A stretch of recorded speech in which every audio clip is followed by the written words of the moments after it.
নমস্কার, আমি মিনি। আজ আপনাদের সামনে তুলে ধরতে চলেছি ইতিহাসের পাতায় রচিত রাজা শম্ভুজি ও চন্দ্রলেখার একটি প্রেমের গল্প।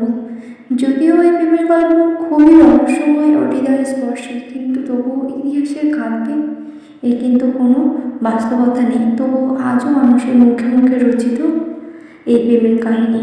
চলুন জেনে নেওয়া যাক আজকের গল্প, রাজা শম্ভুজি ও চন্দ্রলেখার প্রেমের কাহিনী। অনেক বছর আগে ভারতের দক্ষিণের এক রাজ্যে রাজত্ব করতেন রাজা শম্ভুজি, এক সাহসী, শিক্ষিত, সংস্কৃতিপ্রেমী রাজা। যুদ্ধবিদ্যা, সঙ্গীত এবং কাব্যে তিনি ছিলেন সমান পারদর্শী, কিন্তু তার অন্তরে বেশি আগ্রহ ছিল শুধু ভালোবাসার প্রতি।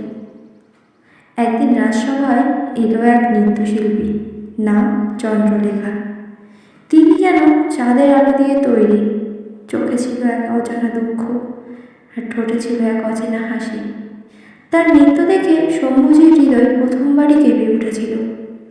প্রতিদিন রাজ্যসভায় চন্দ্রলেখা নৃত্য করতেন, আর রাজা ছায়ার মতো তাকে অনুসরণ করতেন। কখনো সামনে এসে কিছু বলতেন না, শুধু চোখের ভাষায় কথা বলতেন।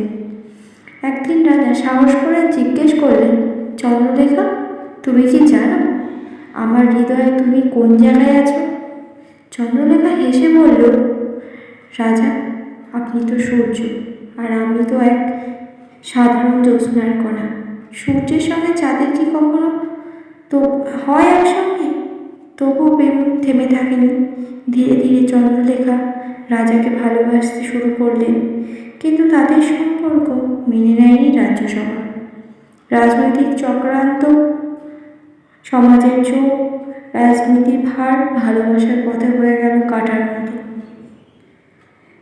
এবং অবশেষে একদিন রাজা সিংহাসন ত্যাগ করে চন্দ্রলেখার হাত ধরে বেরিয়ে পড়লেন এক অজানা উদ্দেশ্যে। তারপর থেকে তাদের আর কোনো খোঁজ পাওয়া যায়নি। তবে আজও তবে আজও